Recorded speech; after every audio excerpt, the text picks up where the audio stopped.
What's up guys, Sam here from RC Excitement, and I am really excited today to bring you the all-new Traxxas Mini Slash 4x4. So, start by going over the truck. Some of the biggest things they've done here that I haven't seen on anything other than the UDR in the past is a full-scale interior.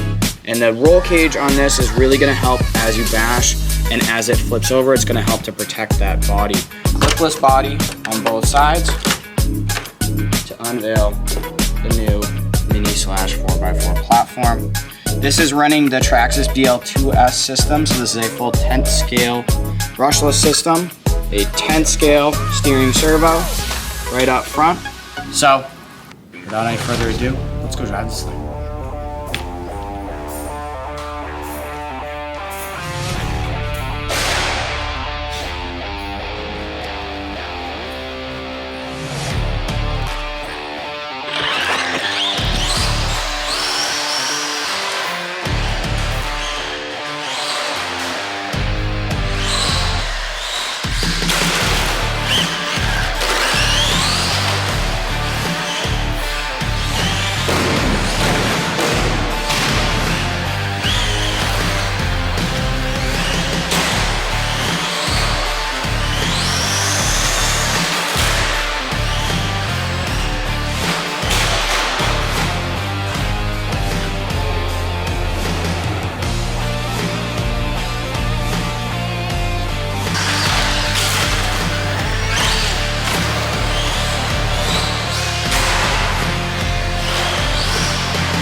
Saying, come on.